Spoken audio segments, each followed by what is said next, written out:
Good morning guys! Ito na naman yung Ate Marge nyo. Mag-prepare tayo ng Canparos cake bread. Ayan guys. 10 egg yan guys. Ano pala yun guys? Yung mga ingredient guys, ilagay ko sa aking description box guys. Para sa mga baguhan guys, may ano naman lang, pag makakita sa mga masunod na rin nila yung ano ko. Nawala ng isa, Grace. Ayan guys. Dapat guys, pag magluto tayo ng ganito guys.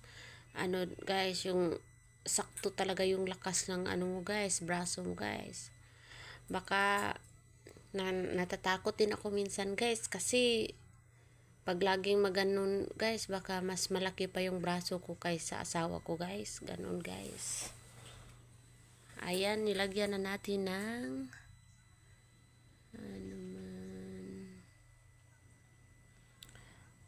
nakalimutan ko guys. Ano ba yung saffron pala guys, saffron.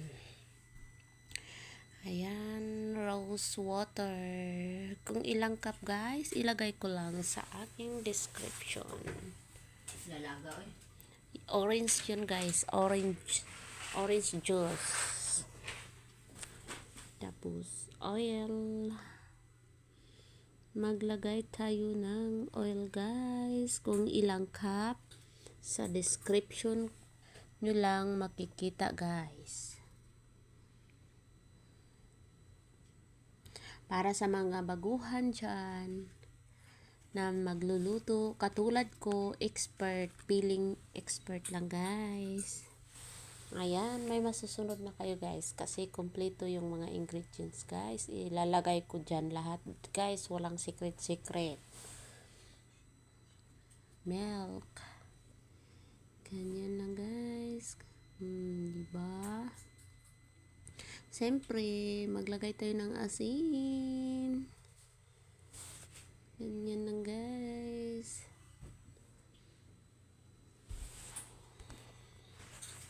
Baking powder. Kailangan pa nating isala guys para ano guys, yung parang good talaga guys. Char lang guys. Ayan, maglalagay tayo ng corn guys. Corn flour. Ayan. Yummy. Mano siya guys, pero mas amoy siya. O ayan, maglalagay na tayo ng flour. All-purpose flour.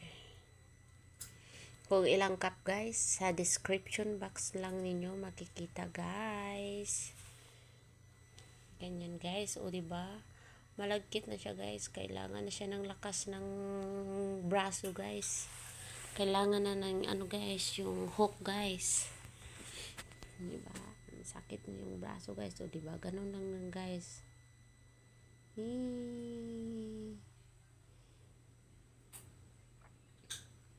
Ganun ang Canparos Arabic cake bread. Ayan, ilagay na natin siya sa salaan. Oo, nawala. Ayan, ganyan na guys. Ilagay na natin siya sa hulmahan para maluto na guys. Naglagay tayo ng sesame seed. Suka unapit mga Huy, bilat. Huy.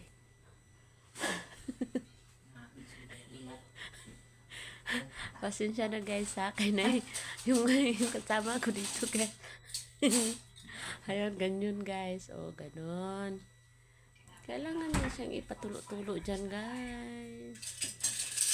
Masarap na yan. Pwede na yan pang snack.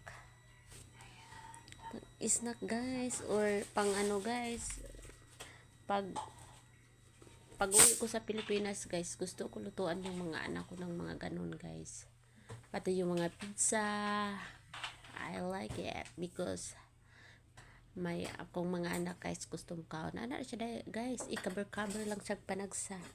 4 to 5 minutes guys. Pwede na siya.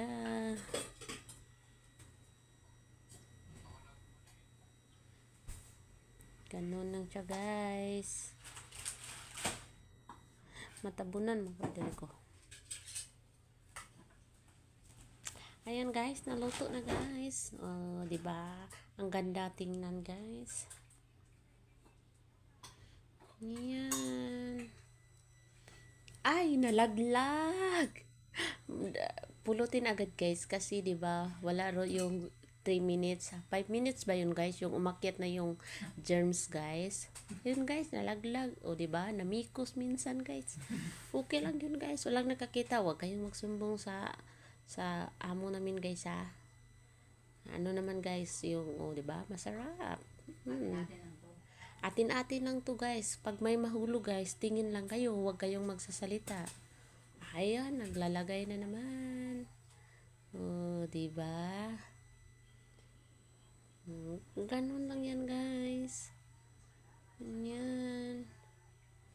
Naglalagay na tayo. Okay.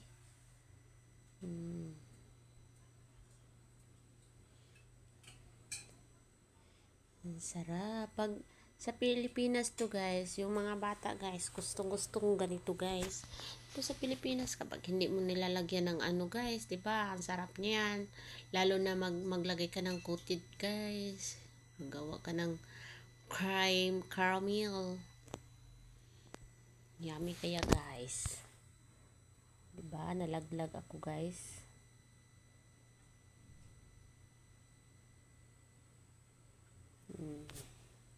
Ganyan na guys, marami nang nagawa. Chiting, yummy. Wow. Ganon lang siya guys. O, 'di ba? O, try natin guys. Ganon lang siya guys. Chiting, yummy. Enjoy eating. Thank you for watching.